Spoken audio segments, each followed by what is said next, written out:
Yeah, good evening everyone. Today we are making video on exercise 13.4. We'll start with question number 12 onwards. This is for class 12th mathematics, right?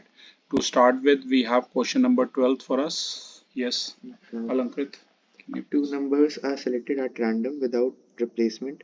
From the first six positive integers, let x denote the larger of the two numbers obtained. Find e of x. Okay, दो numbers हमें select करने हैं randomly बगैर replacement के करने हैं। पहले 6 positive integers में से करने हैं। कैपिटल एक्स अगर डिनोट कर रहा है larger of the two numbers को तो हमें ई ऑफ एक्स निकालना है। ई ऑफ एक्स वाला है तो मतलब मीन सिलेबस में है, ठीक है ना। तो क्वेश्चन नंबर है ये हमारा 12th और एक्सरसाइज है ये 13.4, ध्यान रखिएगा, ठीक है। तो क्लास सबसे पहले 6 पॉजिटिव इंटीजर आप सभी को पता क्या होते हैं, राइट। 6 पॉजिटिव जो इंटीजर्स होते हैं वो आप मान लीजिए 1 2 3 4 5 6 मान लीजिए, राइट। 6 पॉजिटिव इंटीजर्स हमने मान लिए 1 2 3 4 5 और 6, ठीक है ना। अब एन ऑफ एस हम किसे मान रहे हैं, total number of ways of selecting two positive integer, कि दो पॉजिटिव इंटीजर आपको सेलेक्ट करने हैं, ठीक है ना। मैं यहाँ पर बता देता हूँ इसे, मैं सेलेक्टिंग दो पॉजिटिव इंटीजर सेलेक्ट करने हैं 6 में से, राइट। तो इसकी प्रोबेबिलिटी हो जाएगी 6c2, ठीक है। सभी को एनसीआर का फॉर्मूला तो पता ही है, n फैक्टोरियल अपॉन में r factorial bracket n minus r factorial. तो इसे अगर आप सॉल्व करेंगे ये हो जाएगा 6 फैक्टोरियल अपॉन में 2 फैक्टोरियल और 6 माइनस 2 यानी कि 4 फैक्टोरियल। इसे सॉल्व कीजिए, ये हो गया 6 इंटू 5 इंटू 4 फैक्टोरियल। 2 फैक्टोरियल को 2 इंटू 1 लिख सकते हैं आप, या सिंपली 2 लिख दीजिए और ये कैंसिल कीजिए 2 3 दा, तो मतलब 15 आ गए भाई, ठीक है ना। तो टोटल आउटकम्स हमारे कितने आ गए, 15 आ गए। अब कैपिटल एक्स हमने किसे माना था, larger of two selected positive X को, ठीक है ना। मैं यहाँ पर लिख देता हूँ, कैपिटल एक्स हमने किसे माना था, लार्जर, जो भी दो पॉजिटिव इंटीजर आप सेलेक्ट कर रहे हो उसमें से बड़े नंबर को कैपिटल एक्स मान रहे हैं। Larger of the two selected positive integers में से मान रहे हैं, ठीक है। और वन जो है वो आपको पता है लार्जर नहीं है किसी से भी, ठीक है। One is not larger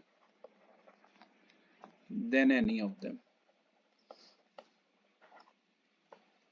one जो है वो किसी से भी लार्जर नहीं है, तो इसका क्या मतलब है, इसका मतलब है जो कैपिटल एक्स है इसकी वैल्यूज हो सकती हैं 2 3 4 5 या 6 हो सकती हैं, ठीक है ना। अब इसके लिए हम सैंपल स्पेस बनाएंगे भाई पूरा प्रॉपर, कि x हमारा 2 होगा। इसका मतलब क्या है, एक तो हमें नंबर 2 सेलेक्ट करना है और एक नंबर सेलेक्ट करना है लेस देन 2 जो, राइट। तो मतलब कहने का मतलब हमें एक 2 सेलेक्ट करना है और एक 1 सेलेक्ट करना है। तो भाई फेवरेबल, वो ये फेवरेबल अपॉन में टोटल होगा। टोटल तो 15 थे, तो एक ही केस ऐसा हो जाएगा, तो 1/15 हो जाएगा, ठीक है ना। 2,1 ही बन रहा है ना, एक ही केस बन रहा है, ऐसे हमें लेने 1,2 नहीं ले सकते हम, राइट। क्योंकि पहला नंबर लार्जर होना चाहिए और दूसरा उससे छोटा होना चाहिए, राइट। ऐसे ही अगर x हमारा, x की पॉसिबल वैल्यूज यहाँ पर 2 3 4 5 6 हो सकती हैं, ये मैंने पहले ही बता दिया। तो 3 का मतलब है कि एक नंबर 3 होना चाहिए और एक नंबर जो है वो लेस देन 3 होना चाहिए, राइट। यानी कि इसके केसेस आप सोचो, तो 2 और 1 और 3,2 और 3,1। 3,1 एक हो सकता है, ठीक है, और एक 3,2 हो सकता है, वेरी राइट। तो दो ही केस बन रहे, दो फेवरेबल हैं, टोटल 15 थे। ऐसे ही बेटा x इक्वल टू 4, यानी कि 4 एंड नंबर लेस देन 4 हमें लेना है, ठीक है ना। तो इसकी क्या हो जाएगी, एक हो जाएगा 4,1, एक हो जाएगा 4,2, एक हो जाएगा 4,3। तो तीन हो गए फेवरेबल और टोटल वही 15 है, ठीक है। ऐसे ही p bracket x equal to 5 आप लीजिए, इसमें आपको 5 लेना है और कोई भी नंबर जो है वो लेस देन 5 लेना है। तो सोचिए कौन कौन से केसेस हो जाएंगे।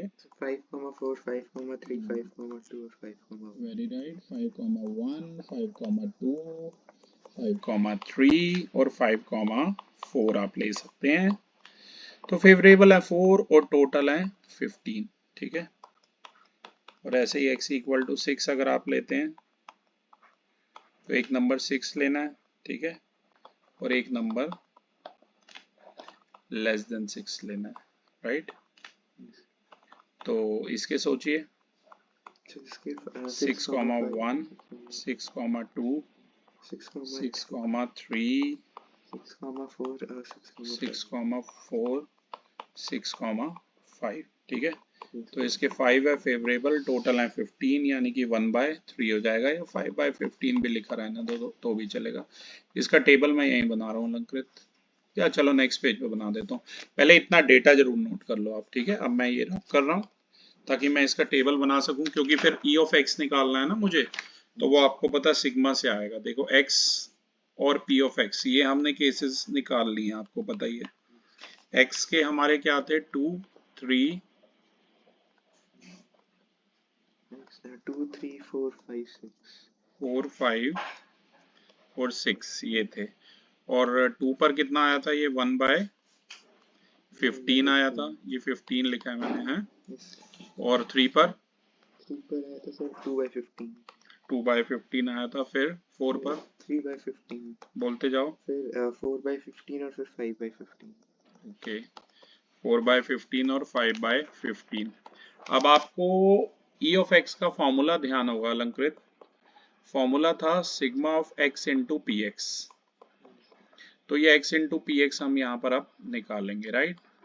तो 2 इंटू 1/15 आ जाएगा 2/15, ऐसे ये 3 इंटू 2/15 6/15, ये 12/15। तभी उसका डिनोमिनेटर 15 ही रहने देना, 1/3 मत करना। तो 20/15 और 30/15 आ गया। इन सब का सम कर लो, 2, 6, 8 और 12, 20 और 20, 40 और 30, 70/15 आ गया, राइट। 5 से काटो ऊपर नीचे, लोएस्ट टर्म में करो तो 14/3। तो भाई ई ऑफ एक्स उन्होंने हमसे पूछा था सम, वो सम होता है, ठीक है ना, sigma, sigma of x.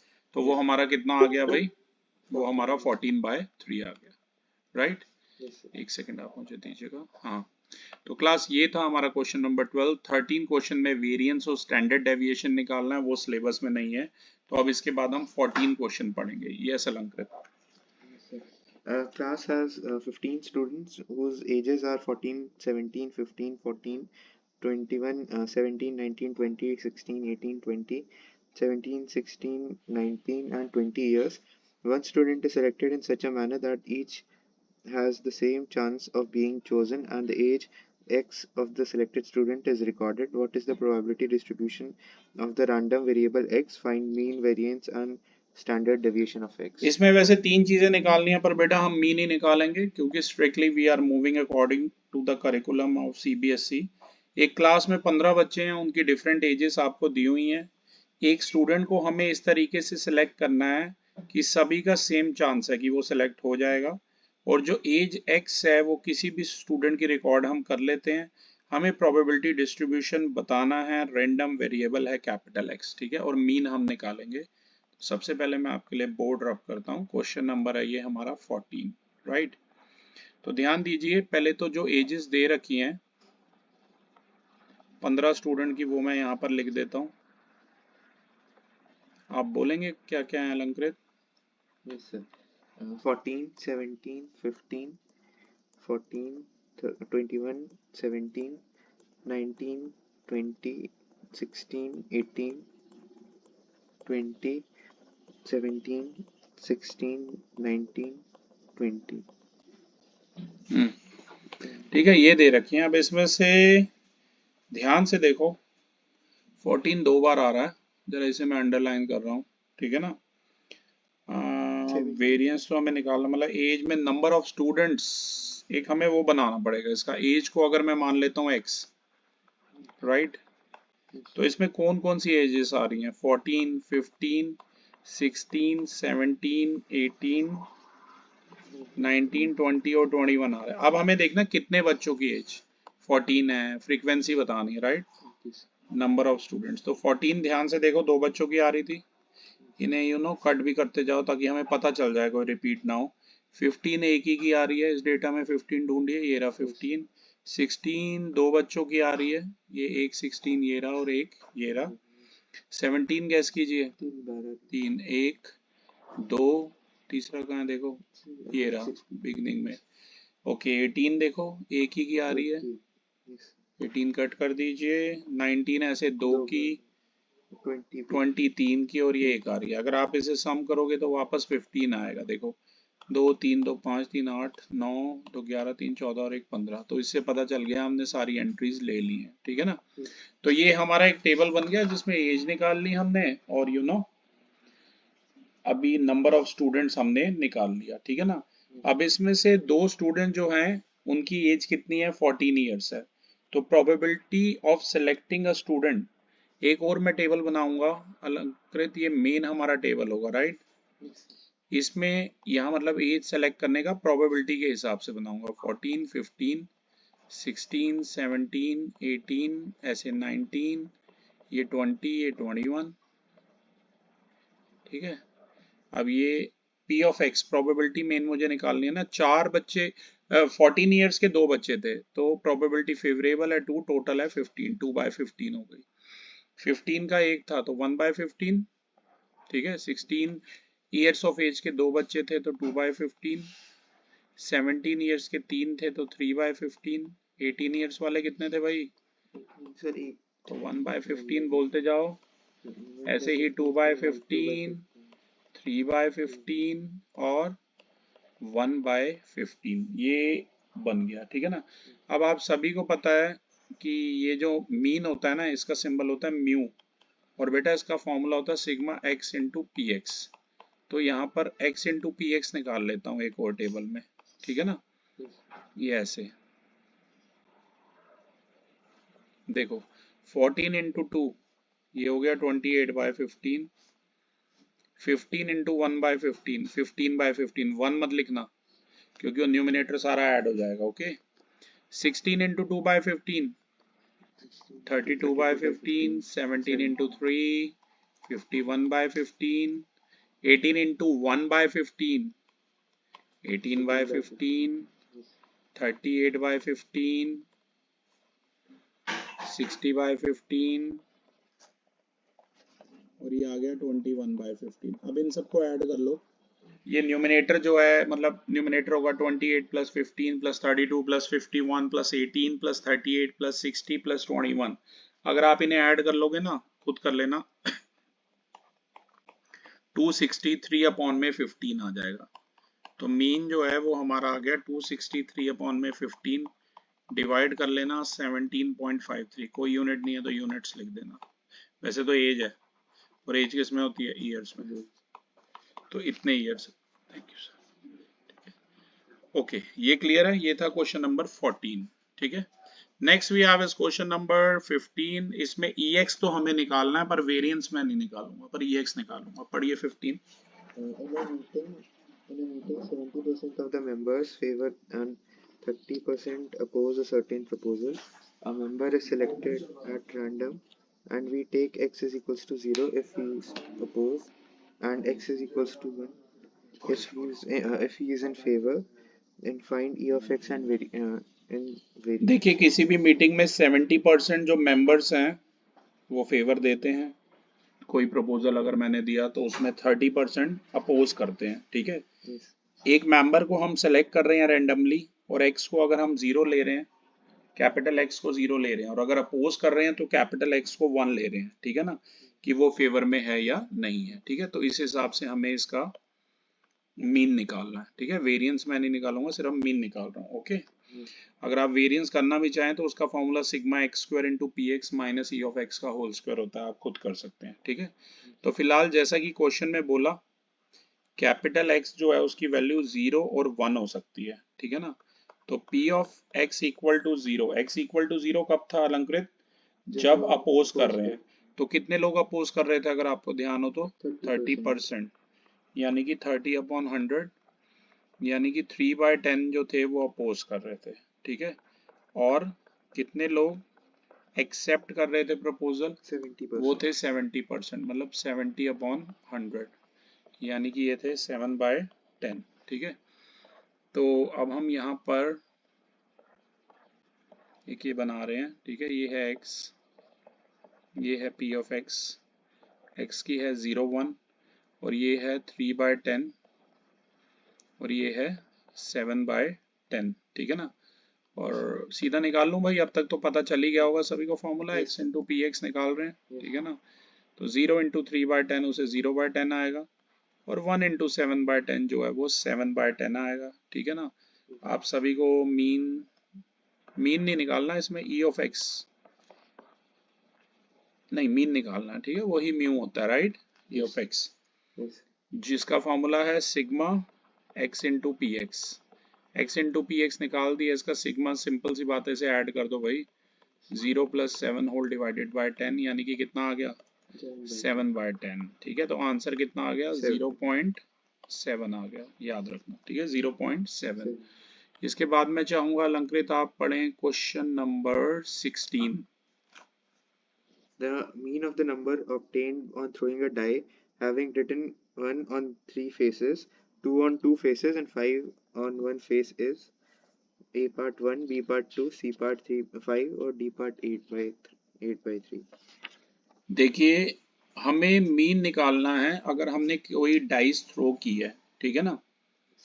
Return 1 जो है 3 फेसेस पे लिखा हुआ है उस डाइस के, और 2 जो है 2 फेसेस पे लिखा हुआ है, और 5 एक फेस पे लिखा हुआ है, और उसका मीन निकालना है, ठीक है। सबसे पहले मैं आपके लिए डेटा प्रॉपर लिख देता हूँ। ये क्वेश्चन नंबर है हमारा 16, ध्यान रखिएगा। तो मान लीजिए कैपिटल एक्स किस चीज को डिनोट कर रहा है, कि जो भी नंबर ऑब्टेन हो रहा है, number obtain on throwing the die, right. तो कैपिटल एक्स की जो वैल्यूज हैं क्या हो सकती हैं, कैपिटल एक्स की जो वैल्यू है या तो 1 या 2 या 5, क्योंकि यही 3 नंबर जो हैं डाइस के डिफरेंट फेसेस पे मार्क है, ठीक है ना। तो और ये भी आपने क्वेश्चन में से पढ़ सकते हैं कि 1 जो है 3 फेसेस पर है, तो सबसे पहले मैं 1 आने की बताता हूँ। तो 1 3 फेसेस पर है, और टोटल 6 होते हैं फेसेस, क्यूबिकल होती है डाई, आपको पता ही है, स्क्वायर फेसेस होते हैं इसके, तो 3/6 यानी कि 1/2, ठीक है ना। और ऐसे ही 2 आने की, 2 कितने फेसेस पर है, 2 फेसेस पर है, तो फेवरेबल है 2, टोटल है 6 यानी कि 1/3। और ऐसे ही 3 आने की, सिर्फ एक ही, सॉरी 5 आने की, 1 2 और 5 थे, हैं 1 2 और 5 थे, तो 5 आने की क्या है भाई, 1/6। 1/6, ठीक है। अब इसका हम बनाते हैं टेबल। देखो यहाँ लिखूंगा x, फिर लिखूंगा px, और फिर निकालूंगा x into P x, right. तो एक था 1 आने की, एक थी 2 आने की किसी फेस पे, एक था 5 आने की। 1 आने की थी 1/2, 2 आने की थी 1/3, 5 आने की थी 1/6। अब आप मल्टीप्लाई कीजिए, 1 इंटू 1/2 अलंकृत 1/2, 2 इंटू 1/3 2/3, और 5 इंटू 1/6 5/6 आ जाएगा, ठीक है ना। अब इन्हें ऐड कर दीजिए भाई, क्योंकि आपको पता है मीन क्या होता है, summation of x into P x होता है। तो ये हो जाएगा 1 इंटू में, अच्छा डायरेक्ट मैंने निकाल ही लिया ना, तो 1/2 प्लस 2/3 प्लस 5/6, एलसीएम आ गया 6, 3 2 2 द 4, 3 4 7 5 12, 12/6 2 आ रहा है, ठीक है। तो यानी कि कौन सा ऑप्शन सही है, बी ऑप्शन सही है। मीन तो ज्यादा आ सकता है, प्रोबेबिलिटी 0 और 1 के बीच में लाई करती है, आपको पता ही है, ओके। नेक्स्ट क्वेश्चन 17 चूज किया हमने। Suppose that 2 cards are drawn at random from a deck of cards. Let x be the number of aces obtained, then the value of e of x is. Suppose हमने 2 cards drawn किए, cards की आपको अब तक अच्छी knowledge होनी चाहिए, इतने क्वेश्चन हमने कर लिए हैं। नंबर ऑफ एसेस को कैपिटल एक्स मान रहे हैं, तो ई एक्स की क्या वैल्यू हो सकती है, ये है हमारा क्वेश्चन, ठीक है। क्वेश्चन नंबर है ये हमारा 17। तो x जो है वो नंबर ऑफ एसेस है, आपको पता ही है, और दो ही कार्ड ड्रॉ किए हैं, तो x की वैल्यू हो सकता है एक भी एस ना आए, हो सकता है एक एस आ जाए, और हो सकता है दोनों ही पत्ते एस आ जाए। तो सबसे पहले एक भी एस ना आए, ठीक है ना, दोनों नॉन एस कार्ड हैं, इसका मतलब है बोथ आर दो पत्ते मैंने निकाले, दोनों मेरे हाथ में नॉन एस कार्ड्स आए, ठीक है, उस चीज की क्या प्रोबेबिलिटी है। तो भाई आपको पता है, देखो टोटल एसेस 4 होते हैं, तो नॉन एस आए यहाँ पर, तो बाकी 48 C2 हो जाएगी, अपॉन में 52 में से दो पत्तों की हो जाएगी 52 C2। एनसीआर का फॉर्मूला पता ही है, बार बार मुझे फॉर्मूला लिखने की जरूरत नहीं है। ये हो जाएगा 48 फैक्टोरियल अपॉन में 2 फैक्टोरियल अपॉन, मतलब 48 माइनस 2 यानी कि 46 फैक्टोरियल हो जाएगा। ऐसे ये 52 फैक्टोरियल, कई बच्चों के लिए मुझे लिखना पड़ता है अलंकृत, मुझे पता है, आपको तो पता है ये, ठीक है, आप खुद ही सॉल्व कर सकते हैं ये चीज। वैसे मुझे सॉल्व ही नहीं करना चाहिए, डायरेक्टली आंसर लिख देना चाहिए, राइट। तो 52 माइनस 2 ये हो गया 50 फैक्टोरियल, पर कई स्टूडेंट्स के लिए मुझे करना पड़ेगा ये, कोई नहीं। 47 इंटू ये हो गया 46 फैक्टोरियल अपॉन में 2 फैक्टोरियल को 2 लिखो, ये हो गया। ऐसे ही है 52 इंटू 51 इंटू 50 फैक्टोरियल अपॉन में 2 फैक्टोरियल को 2, 50 फैक्टोरियल को 50, ये कैंसिल, यहाँ से ये कैंसिल, ठीक है, 226 दा और ये 224 दा, मतलब हमारे पास बच गया। सारे मैं नहीं सॉल्व करूंगा, कोई नहीं, ये कर देता हूँ 24 इंटू 47 अपॉन 26 इंटू 51, और तो कुछ कट नहीं रहा है, ठीक है। कैलकुलेशन थोड़ी सी लेंथी है, क्लास खुद करते रहना। 188/221 आ रहा है, ठीक है। अब लेता हूँ P of x equal to 1 को, मतलब एक केस है, ठीक है ना, एक केस है और एक जो है नॉन एस कार्ड। मेरे हिसाब से अलंकृत सॉल्व खुद कर लेना, मैं डायरेक्ट आंसर लिख रहा हूँ, ठीक है। तो बेटा एक केस आने की, चार में से एक केस मेरे हाथ में आएगा 4C1, और बाकी 48 पत्तों में एस नहीं है, ठीक है ना, तो 48C1 उनमें से एक नॉन एस आएगा 48C1, और टोटल 52 में से दो पत्ते आएंगे, ठीक है। इसे बेटा आप सॉल्व कर लेना खुद ही, 32/221 आ जाएगा। और P of x equal to 2, दोनों पत्ते जो हैं एसेस हैं, गेस कीजिए अलंकृत। 4C2 अपॉन 52C2, टोटल तो 52 में से दो निकाले हैं ना, ठीक है। इसे अगर आप सॉल्व करोगे आ जाएगा 1/221। क्लास ये खुद आप एनसीआर वाले फॉर्मूले से सॉल्व कर सकते हैं, राइट, ठीक है। मैं नेक्स्ट पेज पे जा रहा हूँ। अब मैं यही जो मैंने सॉल्व किया था उसी का मैं प्रोबेबिलिटी डिस्ट्रीब्यूशन के लिए आपके लिए टेबल बना रहा हूँ, right. Probability distribution of capital x के लिए, ठीक है। ये एक्स है और ये पी एक्स है। ध्यान से देखिए, एक्स की वैल्यू 0, 1 और 2 जा सकती है, ठीक है।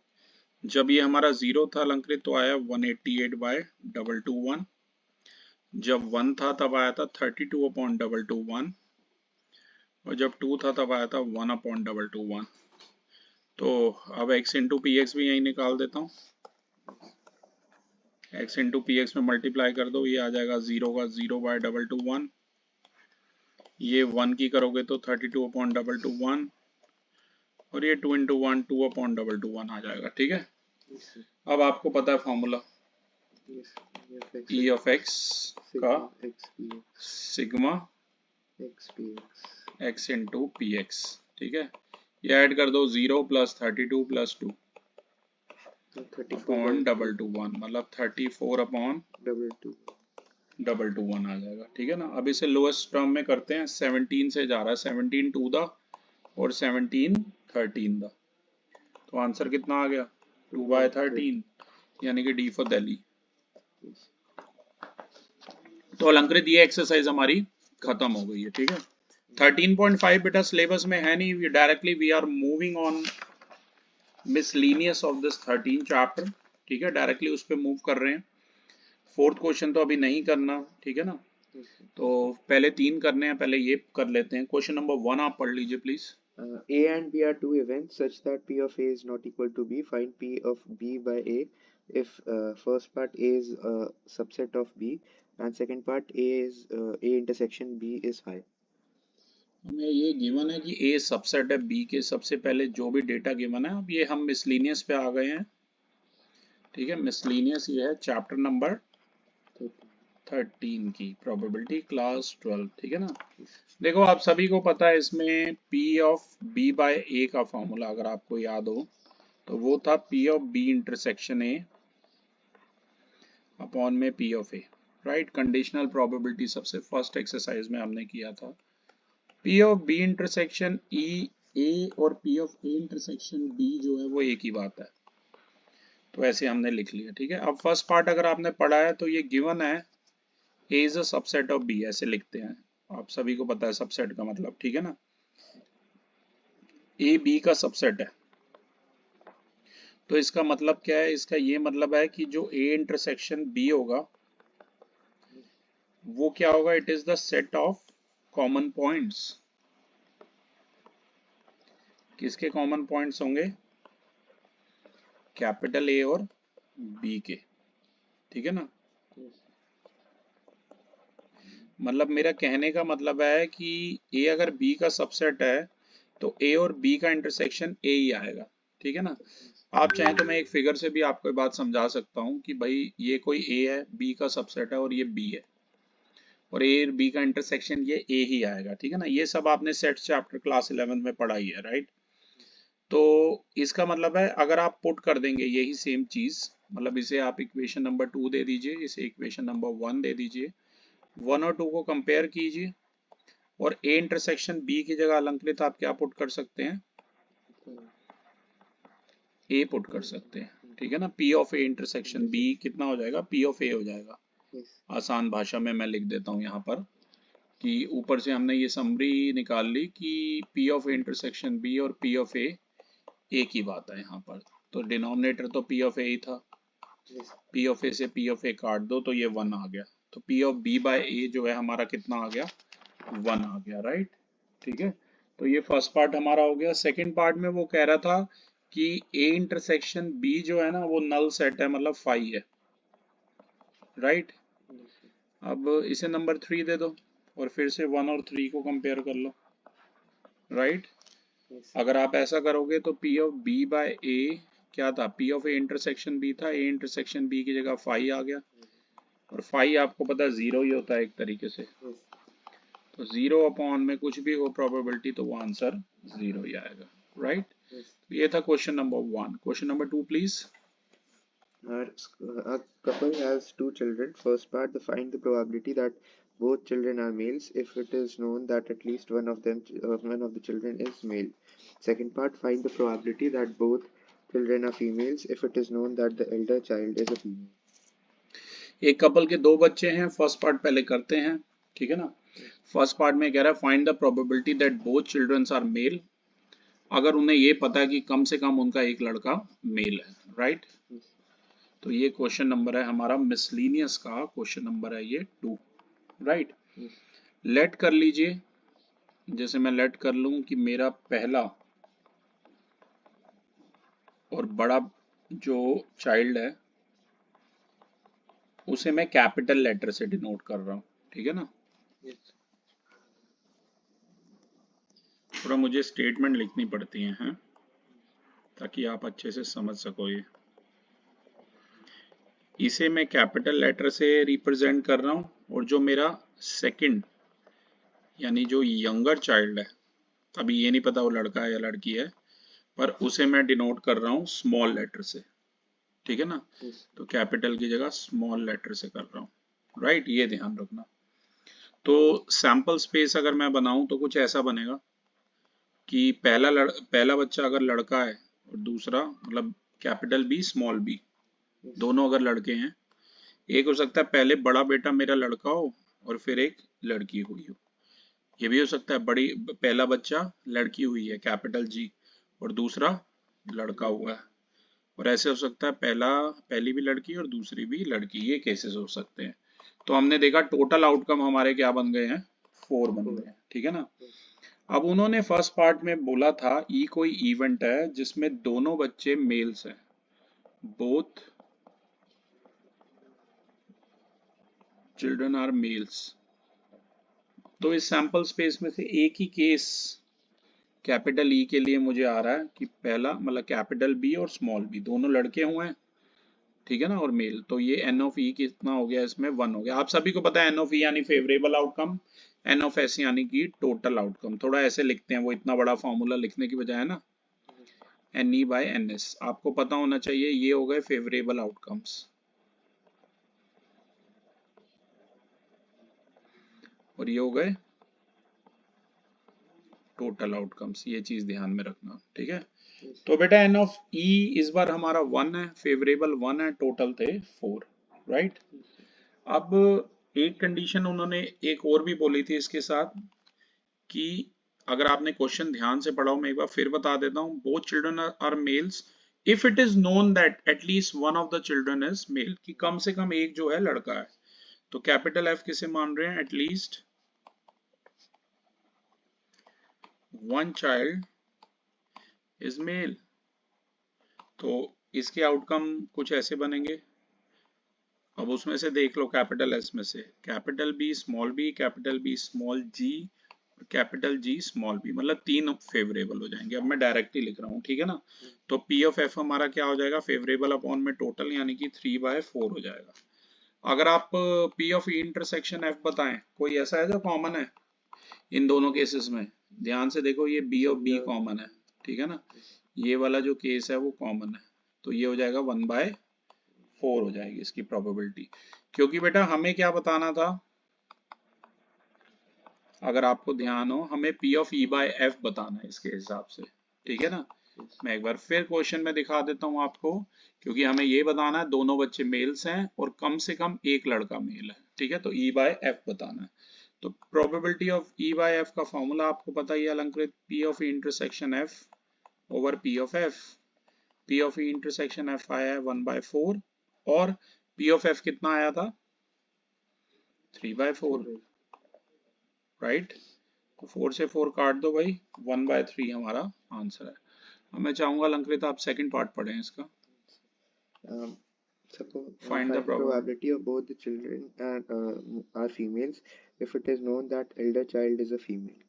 अब ये प्रोबेबिलिटी बतानी है कि दोनों बच्चे फीमेल हैं if it is known that the Elder child is female. Capital S तो सेम ही रहेगा भाई, ठीक है, Yes. उसको तो आप देखते ही रहना, बाकी मैं आगे लिख रहा हूँ। कैपिटल ई अब मैं मान रहा हूँ दोनों बच्चे, दोनों लड़कियां पैदा हुई हैं, right. Both children are females, ठीक है। कोई केस बोलो जिसमें दोनों बच्चे लड़की हैं, कैपिटल जी और जी स्मॉल जी, ठीक है ना, एक ही केस है। तो सीधा बताओ भाई, पी ऑफ ई क्या हो जाएगा, 1, और टोटल तो वही थे एन एस वाले 4 ही थे, आपको याद है। अब एफ मानो एल्डर चाइल्ड इज फीमेल, ये उन्होंने बोला है। तो इसके कौन से हो जाएंगे, बड़ा बच्चा जो है वो फीमेल है, कैपिटल जी स्मॉल बी और कैपिटल जी स्मॉल जी, और कॉमन ये एक हो जाएगा, ठीक है। तो पी ऑफ एफ कितना आ रहा है, 2/4 यानी कि 1/2। और भाई इन दोनों में कॉमन बता दो अलंकृत फटाफट, ई इंटरसेक्शन एफ में कौन सा केस कॉमन है, ये कैपिटल जी स्मॉल जी वाला, मतलब 1/4 हो गया, ठीक है। तो रिक्वायर्ड प्रोबेबिलिटी है हमारी P of E by F,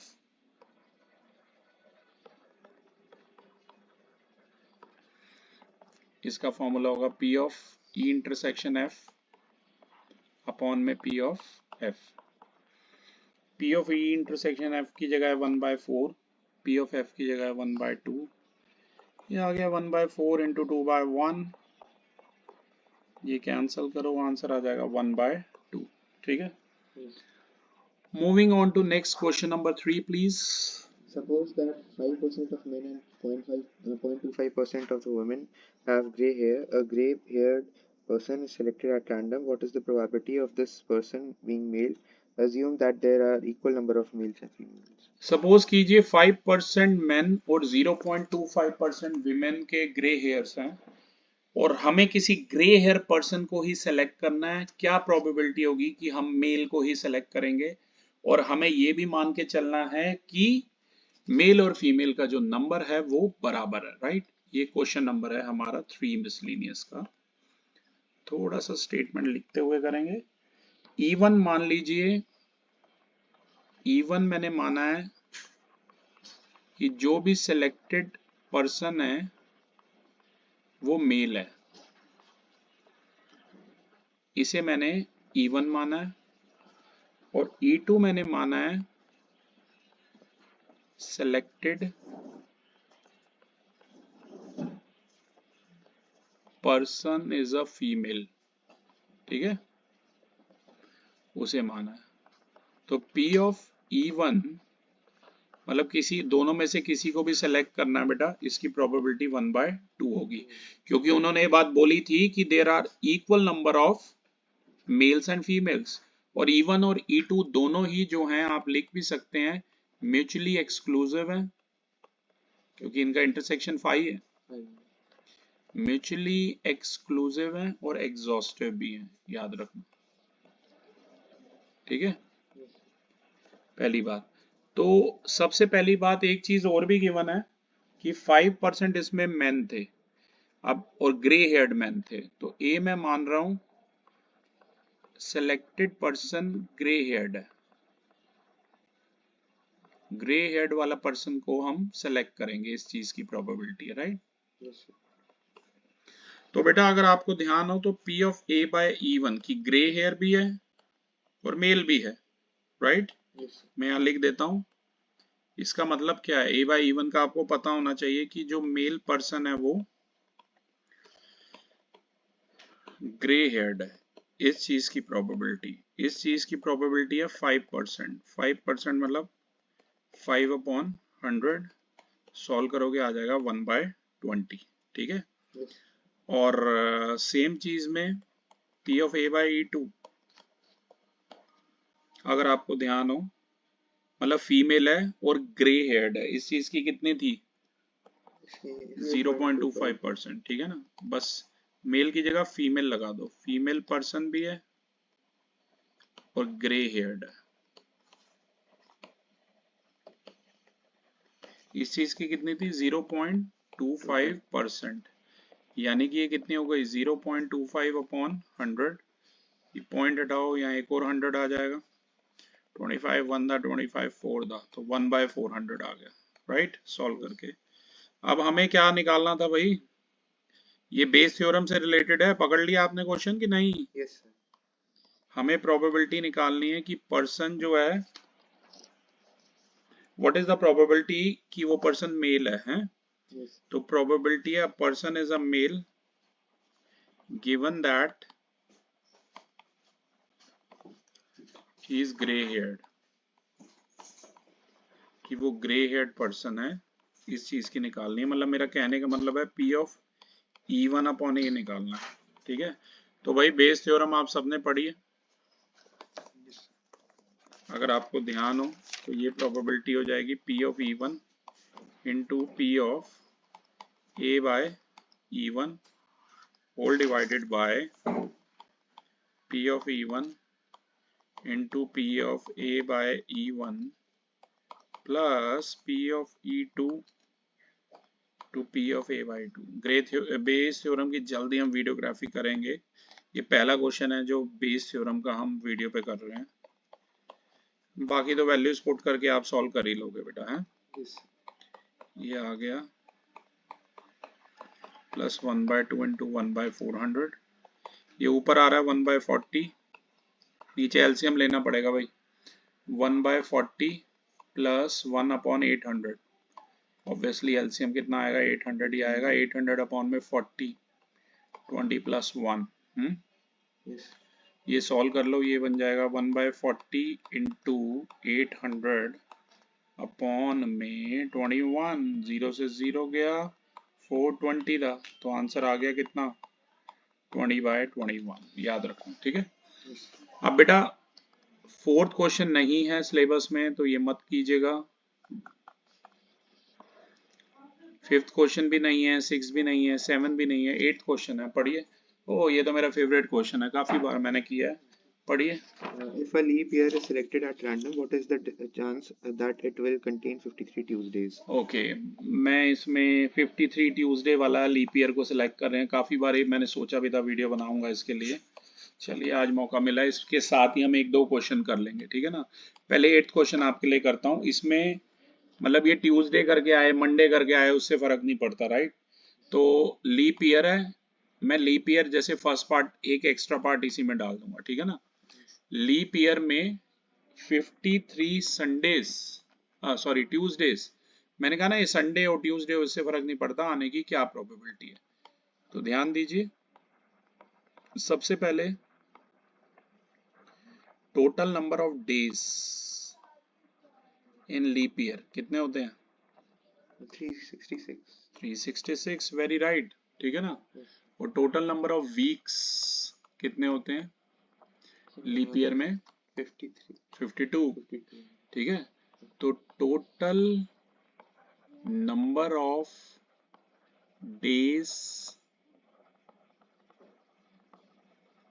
accommodated in 52 weeks, 52 weeks में कितने डेज अकोमोडेट हो जाएंगे, 52 इंटू 7 यानी कि 364 डेज जो है वो यूज हो गए, ठीक है ना, एक पैक बन गया उनका अलग से। तो total number of extra days, extra days कितने हो गए लीप ईयर में, ये हो गए 366 माइनस 364, 262. 2 डेज हो गए, राइट, 2 दिन हमारे एक्स्ट्रा आ गए, ये ध्यान रखना लीप ईयर के अंदर, ठीक है ना। तो ये जो 2 दिन है ये कुछ भी हो सकते हैं कि वो 52 डेज मतलब 52 वीक्स का तो इकट्ठा एक पैक बन गया, 2 दिन बचे, अब वो 2 दिन के टोटल आउटकम ये हो सकते हैं, मतलब मंडे ट्यूसडे हो सकते हैं, मंडे वेंसडे तो नहीं हो सकते ना, कंसेक्यूटिव ही होंगे, Monday Tuesday, Tuesday Wednesday, Wednesday Thursday, Thursday Friday, Friday Saturday, Saturday Sunday, Sunday Monday हो सकते हैं, ठीक है ना। तो टोटल आउटकम कितने हैं, 7 है, राइट। पहले भी मैंने काफी बार आपको बताया, संडे ही ईसाइयों में लास्ट दिन होता है, क्रिश्चियंस में संडे, क्योंकि कहते हैं प्रभु जीसस ने जब यूनिवर्स बनाया, धरती बनाई, उन्हें 6 दिन का समय लगा और 7वें दिन उन्होंने आराम किया, तभी सारे क्रिश्चियन भी 7वें दिन आराम करते हैं, चर्च जाते हैं, गॉड को थैंक यू करते हैं, ठीक है ना। तो इसी वजह से संडे को छुट्टी होती है, राइट। तो याद रखना, आधे से ज्यादा हम हिंदूज को पता ही नहीं होता कि छुट्टी होती क्यों है संडे को। और एनीवेज टोटल आउटकम कितने आ गए, 7, ठीक है ना, ये ध्यान रखना, ये 7 है। अब इसमें से फेवरेबल आउटकम हम देखते हैं कितने होंगे। उन्होंने बोला था 53 ट्यूसडे, मैंने कहा ना ये क्वेश्चन ट्यूसडे में आए मंडे में आए इससे फर्क नहीं पड़ता, ठीक है ना। फिलहाल इन्होंने ट्यूसडे बोला तो ट्यूसडे एक तो इस केस में आ रहा है, मंडे ट्यूसडे और ट्यूसडे वेंसडे, ये 2 फेवरेबल है, राइट, जो मैंने सर्कल किए हैं आप देख सकते हैं, ठीक है। तो प्रोबेबिलिटी ऑफ 53 संडे 53 ट्यूसडेज, बस अगर ये संडे में आए तो ट्यूसडे की जगह संडे कर देना और बाकी सारा प्रोसीजर सेम है, ठीक है। 53 Tuesday in a leap year, तो उसकी हो जाएगी फेवरेबल अपॉन में टोटल, मतलब 2/7।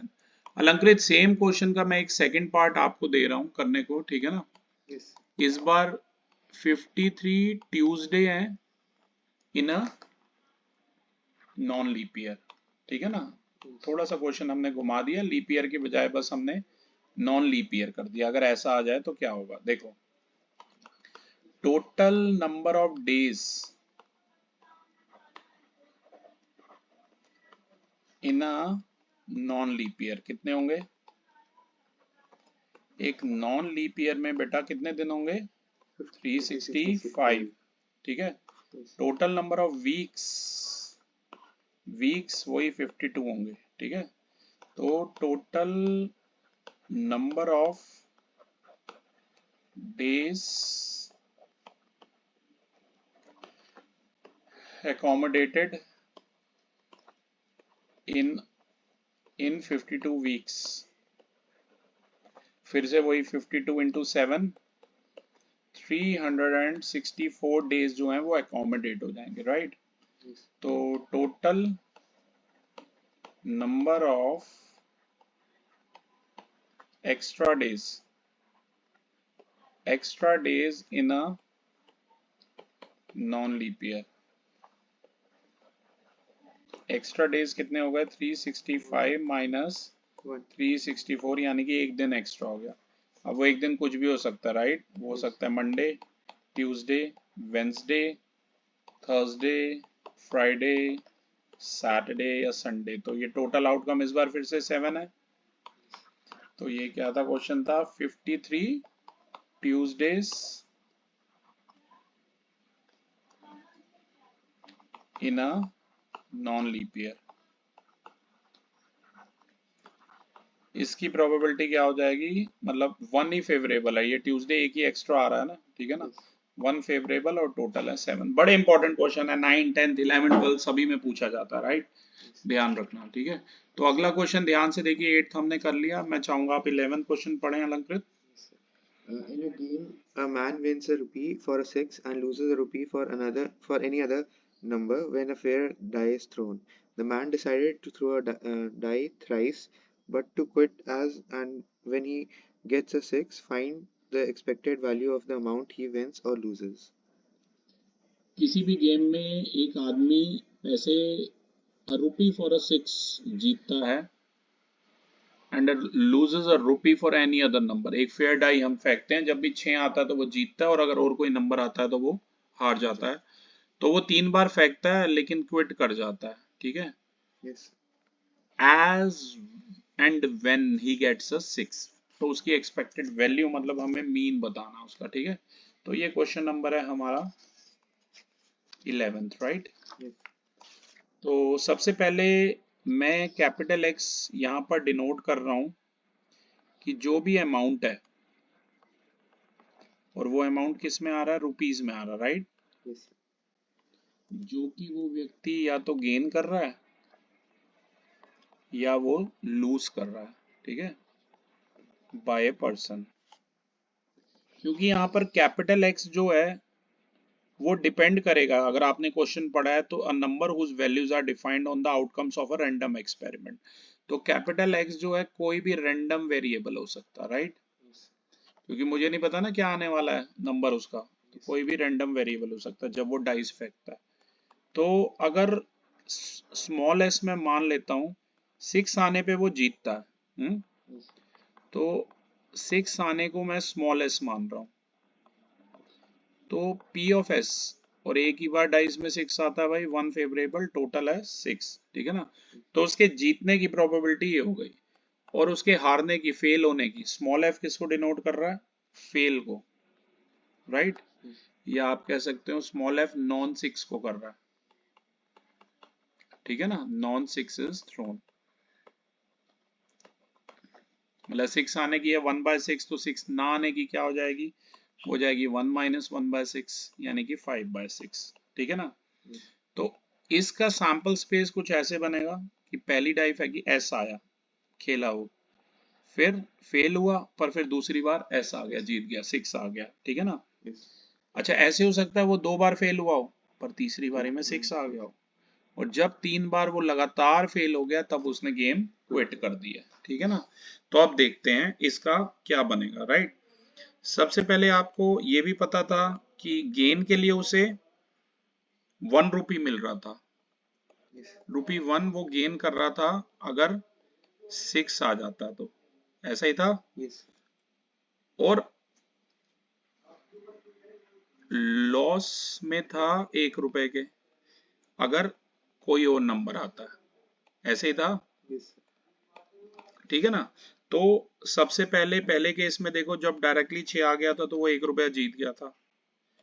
अब ये वाला केस देखो, जब पहली बारी उसने थ्रो किया 6 नहीं आया तो वो 1 रुपया हारा, पर दूसरी बारी 6 आ गया तो 1 रुपया जीता। मतलब ओवरऑल लॉस उसका कुछ नहीं रहा था, राइट। फिर तीसरा देखो, 2 बारी डाइस फेंकी, फेल हुआ था, 6 नहीं आया था, फिर तीसरे अटेम्प्ट में 6 आया था। तो पहले 1 रुपी माइनस हुआ, फिर 1 रुपी माइनस हुआ, पर फिर 1 रुपी प्लस हुआ था, ठीक है ना। ओवरऑल उसका जो लॉस है वो 1 रुपए का था इस केस में। और अगर तीनों बारी उसने फेंकी और 6 नहीं आया तो ऑब्वियसली 3 रुपए वो हार गया था, ठीक है ना। इतना तो आपको क्लियर होना चाहिए, ओके। इतना आई होप क्लियर है। मैं आगे बढ़ रहा हूँ। अब देखिए, तो हर एलिमेंट के लिए सैंपल स्पेस S और X की जो है कोई यूनिक डिफरेंट वैल्यू हो सकती, कहने का मतलब है, ठीक है ना। देखिए अब हम बनाते हैं इसका सैंपल स्पेस। X अगर हमारा 1 है, मतलब फर्स्ट वाले केस में P ऑफ S जब आ रहा था, तो ये तो भाई एक ही केस में आ रहा था 1/6, राइट। अच्छा, अब इसके बाद P ऑफ X अगर हमारा 0 था, जब 0 रुपीज का उसे लॉस हुआ था, देखो क्या हो रहा है, या तो उसे 1 रुपए का प्रॉफिट हो रहा है, पहले केस में ये प्रॉफिट हो रहा था, ठीक है ना, 1 रुपए का, और इसमें नो प्रॉफिट नो लॉस में गया था जब 0 था, राइट। तो 0 का मतलब क्या, 0 का मतलब है पहले उसमें अटेम्प्ट में उस फेल हो गया था, दूसरे में उसका 6 आ गया था। तो जब वो फेल हुआ था तो उसकी हो गई 5/6, और जब वो पास हो गया था 6 आ गया था, उसकी थी 1/6, मतलब 5/36, ठीक है। तीसरा वाला केस अगर याद हो आपने बनाया था, उसमें वो 1 रुपया लॉस में गया था। वो केस कब था अलंकृत, जब FFS आया था। तो मतलब 5/6 इंटू 5/6 इंटू 1/6 आया था, राइट। तो ये कितना आ गया था, 25 अपॉन में 216 पे, ठीक है। फिर एक केस था उसमें ये -3, 3 रुपए वो लॉस में गया था, अगर आपको याद हो तो, FFF में, ठीक है ना। तो उस केस में क्या था, 5/6 इंटू 5/6 इंटू 5/6, मतलब ये इसका आया था 125 अपॉन में 216, ठीक है।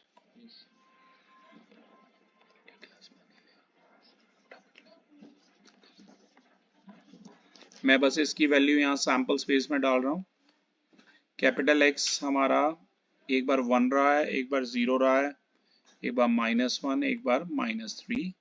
तो P ऑफ X की क्या वैल्यूज आई हैं अलंकृत, P ऑफ X की जो आई हैं वही लिख रहा हूँ। जब 1 था तब आई थी 1/6, जब -1 था तब आई थी 5/36, जब 0 था तब आई थी 5/36, जब -1 था तब आई थी 25 अपॉन 216, और जब -3 था तब आई थी 125 अपॉन में 216। अब आपको पता है भाई आपको क्या निकालना है अलंकृत, x इंटू पी एक्स निकालना, ठीक है। ये थोड़ा सा हमारा टेबल ऐसे बन गया है, आई होप आप सीधा ही बनाएंगे।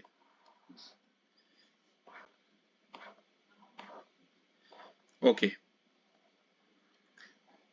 1 इंटू 1/6 1/6 आया, 0 इंटू दिस 0/36, फिर आया -25 अपॉन